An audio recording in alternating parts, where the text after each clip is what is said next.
At this point, I'd like to invite our presenters to come up to the stage.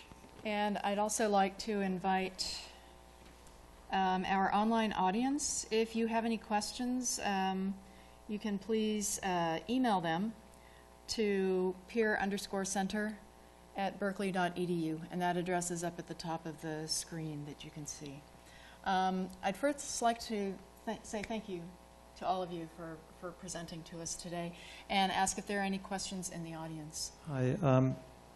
Maybe two questions, if I may, but for the earthquake data, the seismic data, I understand that there were 5 instrumentations, Japanese instrumentations, that have not yet been released. If people could say something about that, and then also the concrete RC frame with masonry infill structural systems that were mentioned, are those true confined masonry, or are they really simply framed with infill after the fact that are not functioning as confined masonry?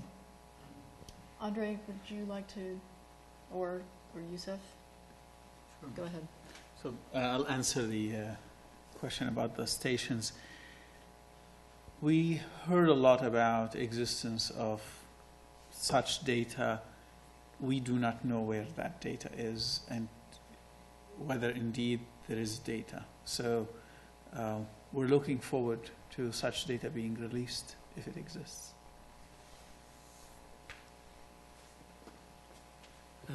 I'll add my 2 cents, and then maybe Brett will want to extend.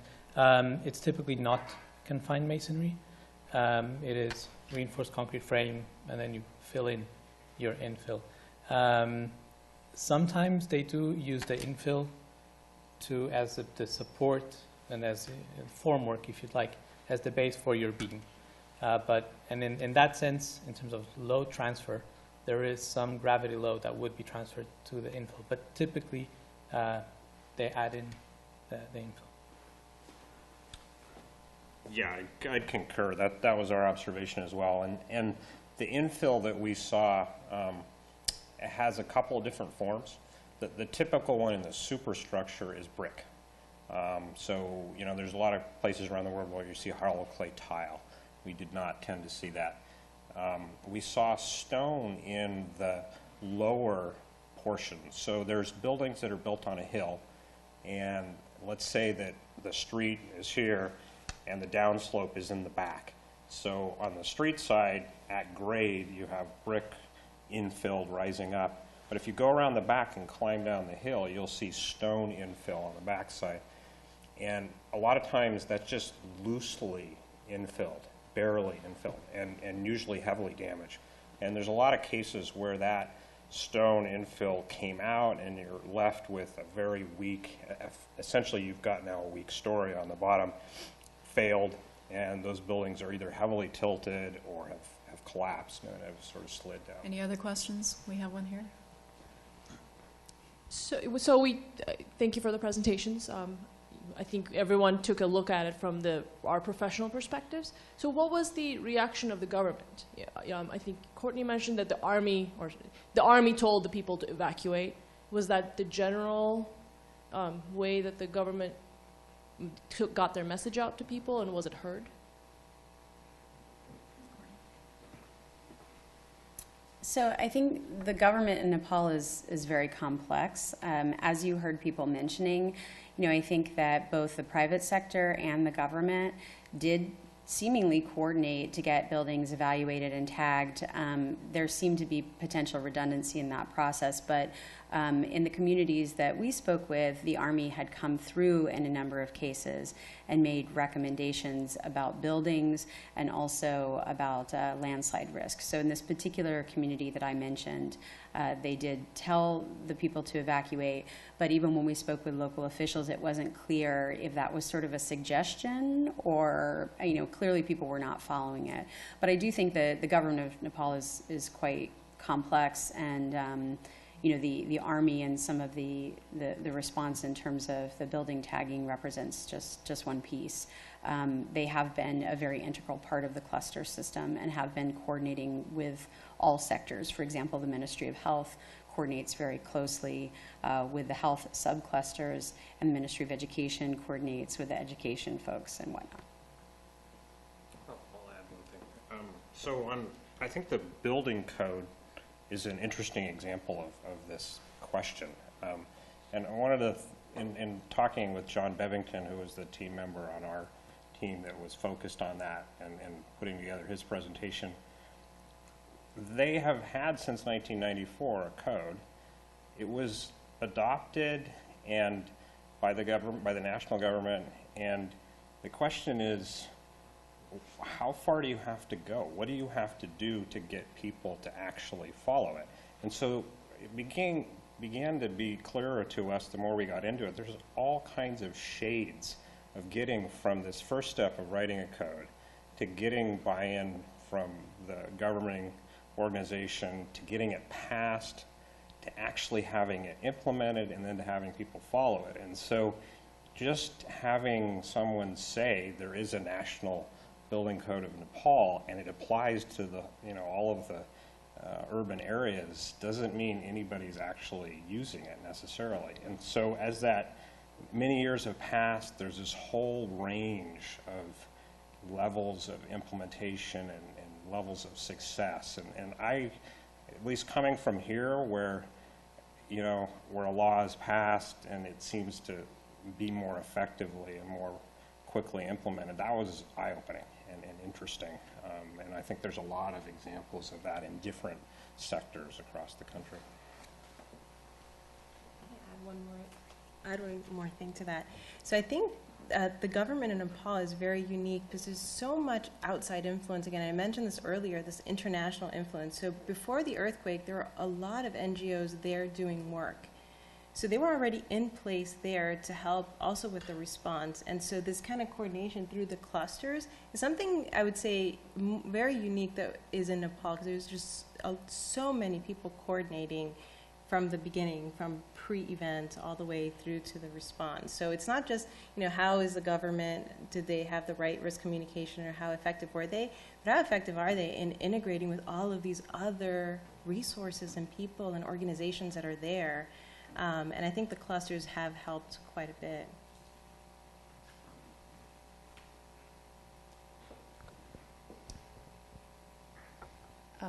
Steve, you have a question? Going to the original comments about looking at resilience, there were some comments that Nepal depends a lot on remittances from people who've left, and that many people were looking at remuneration, and there was one mention of insurance, but that the rebuilding was going to have to be done by the people who were left in the country.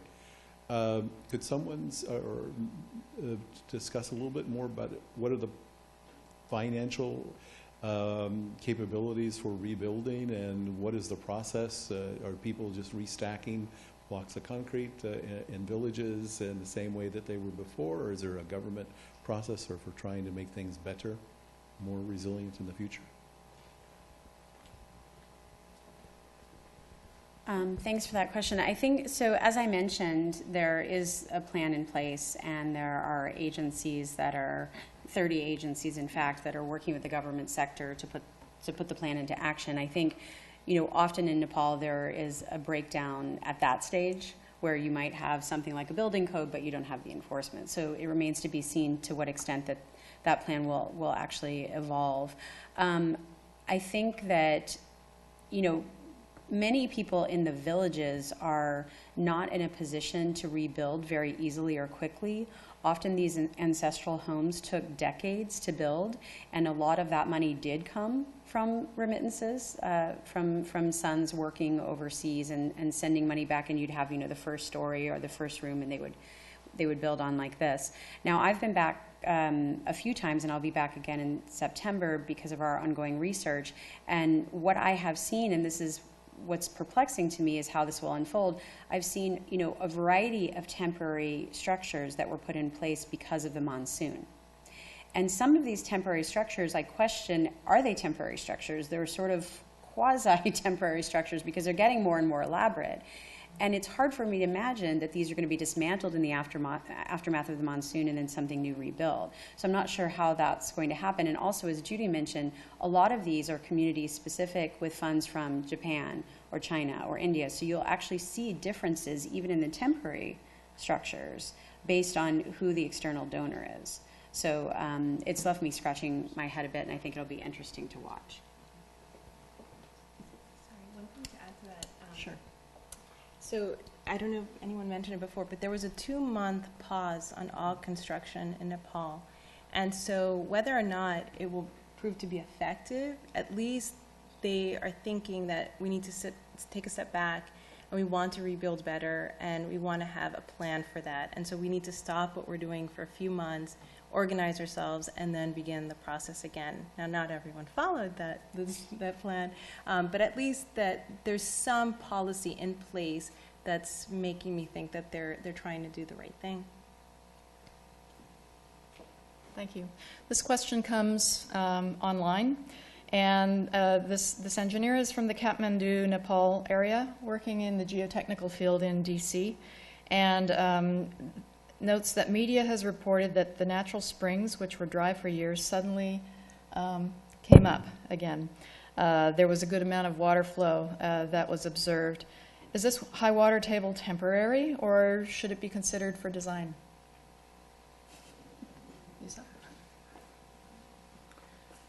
The limited information we have on this topic is that it was a transient in nature and then it subsided after a while. So one has to look at it by location and decide whether this is something that we need to take into account. In other parts of the world, we have been trying to deal with issues related to climate change and changes in water tables in the long term. So that is something that it is difficult to provide an answer on in a general fashion. And one last question. This comes from New Zealand, and the question is, are there specific observations from Nepal of rapid building usability assessment practices that may influence revisions or modifications to ATC 20? Brett? One of the strategic objectives that we had for our team was to look at rapid post-earthquake evaluations. We've done this in recent earthquakes as ATC 20-like documents have spread, and in Christchurch in particular, they were being used, kind of a variation on that. And what's interesting to me, because it's something of personal interest, every big event seems to do it differently and raise different issues. And so in Nepal, they had a document that had been around for a while. It had been based on ATC 20, but it was infused with some information from other documents. They had pictures of building stock in Nepal and damaged stock. So if this happened, then this is what you should tag it, which I thought was very beneficial. With ATC and GHI, we were writing a document for their neighboring country, Bhutan. We tried to do something similar. So I think moving forward, as ATC 20 is updated, and the Applied Technology definitely has plans to do that, there's a whole range of opportunities and possibilities from New Zealand, from Italy, from Nepal, from Chile, of things that we can do better. We can provide better pictures, we can provide clear guidance. The landslide issue that I mentioned before, I think in Nepal we really kind of hit a gold mine there of opportunity, and we had the right people. So I have great hopes that we'll be able to have better advice there. So I think it will be pretty significant what we'll be able to do moving forward in the next few years with everybody working together for these different events.